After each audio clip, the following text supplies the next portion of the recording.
पहले हम जानते हैं कि ऑटोमेटिक राइटिंग क्या होता है। It is process of connecting our consciousness with universal mind, cosmic mind through super conscious mind by using psychic abilities. तो यहाँ पे हमारा माइंड सुपर कॉन्शियस माइंड की अवस्था में रहता है जब भी हम ऑटोमेटिक राइटिंग करते हैं, यूनिवर्सल माइंड और कॉस्मिक माइंड के साथ कनेक्ट होकर। आप लोगों को माइंड के बारे में पता है? कोई है जो मुझे बताएगा कि माइंड क्या होते हैं, कितने टाइप के होते हैं?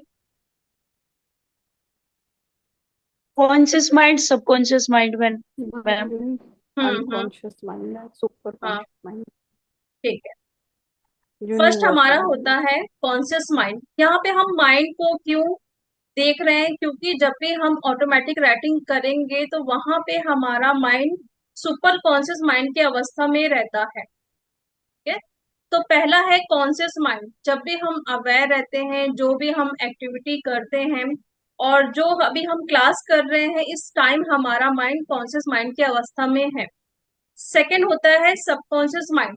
सबकॉन्शियस माइंड के बारे में आप लोगों को पता ही होगा।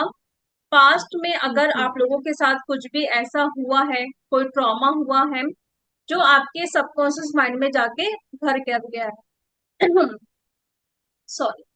तो क्या होता है, फ्यूचर में कभी कभी वो चीज हमें याद आ जाती है। भले आप वो चीज भूल गए हो या याद भी नहीं करना चाहते हो, लेकिन कभी कभी बचपन की चीजें भी वो सामने आ जाती है कि आपके पेरेंट्स कैसे लड़ाई करते थे, टीचर आपके साथ अच्छा नहीं करते थे, तो वो कहीं ना कहीं आपके सबकॉन्शियस माइंड में जाकर अभी तक स्टोर है। और इसीलिए हम सबसे ज्यादा अपने सबकॉन्शियस माइंड में काम करते हैं, क्योंकि पुरानी चीजों को अगर आप रिलीज नहीं करोगे तो आप नई चीजों को वहां पे स्टोर नहीं कर पाओगे। कई बार हम जब मैनिफेस्ट नहीं कर पाते हैं, वो होता है हमारे ट्रॉमा वहां पे बसे हुए हों। ठीक है, तो इसलिए आपको वहां से सारी चीजों को पहले रिलीज करना है, तभी जाके वहां पे आप नई चीजों को इंटर कर पाओगे। तीसरा है हमारा अनकॉन्शियस माइंड। पूरी बेहोशी अवस्था में रहते हैं हम, उसको बोलते हैं अनकॉन्शियस माइंड। फोर हमारा सुपर कॉन्शियस माइंड। आप कई बार मौन की अवस्था में रहते हैं कि आज मैं दिन भर बात नहीं करूंगी, बिल्कुल शांत रहूंगी।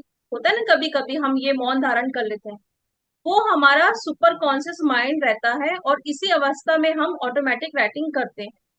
फिफ्थ है हमारा यूनिवर्सल माइंड। कॉस्मिक माइंड भी इसे हम बोलते हैं, यानी कि यूनिवर्स का माइंड, ज्ञान का भंडार। वहां पे हम अगर चाहे तो कुछ भी वहां से ले सकते हैं। अगर किसी क्वेश्चन का आंसर हमें जानना है तो यूनिवर्सल माइंड के साथ कनेक्ट होके जान सकते हैं। कोई चीज मैनिफेस्ट भी करना है तो वो भी हम यूनिवर्सल माइंड के साथ कनेक्ट होके मैनिफेस्ट करते हैं। तो ये हमारा होता है फिफ्थ माइंड। ठीक है, क्लियर हुआ? सुपर कॉन्शियस माइंड की अवस्था में हम्म। रहकर हम ऑटोमेटिक राइटिंग करते हैं। बेनिफिट क्या है ऑटोमेटिक राइटिंग करने का? First, you can write your book, articles, etc. अगर कोई राइटर बनना चाहता है, उसको लिखना नहीं आता है, तो आप यहाँ पे ऑटोमेटिक राइटिंग का यूज करके बहुत अच्छे आर्टिकल्स लिख सकते हो, अपनी बुक्स लिख सकते हो। अगर कोई आर्ट डिजाइन करना चाहता है तो भी इसका बेनिफिट आप उठा सकते हो। ठीक है।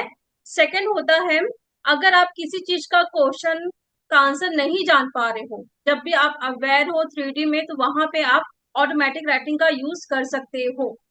किसी चीज का आप नाम जानना चाहते हो, टाइटल या कंपनी नेम या फिर न्यू बॉर्न बेबी का नाम, तो वहां पे आप ऑटोमेटिक राइटिंग का यूज कर सकते हो कई बार होता है ना कि जैसे अगर हम अपना यूट्यूब में कोई चैनल क्रिएट कर रहे हैं, तो हमें नाम क्या रखे जिससे वो ग्रो करे, या फिर नया बच्चा जो जन्म लेता है तो उसका नाम भी हम सोच समझ के रखते हैं ताकि आने वाला फ्यूचर उसका ब्राइट हो।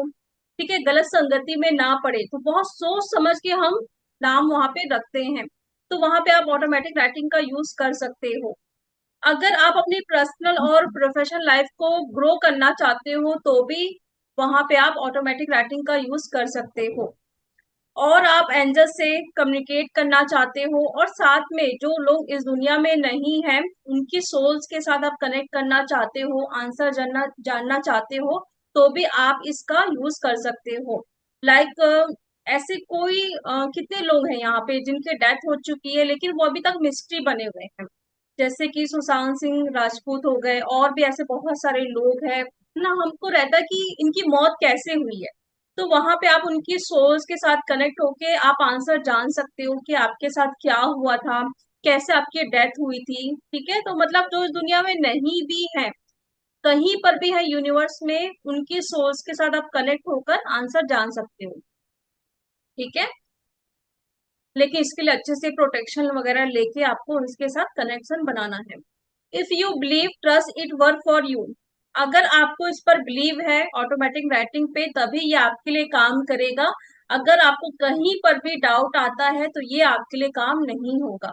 स्टार्टिंग में मैं ये बता देती हूँ, इसलिए बिल्कुल भी अपना लॉजिकल माइंड यूज नहीं करना है।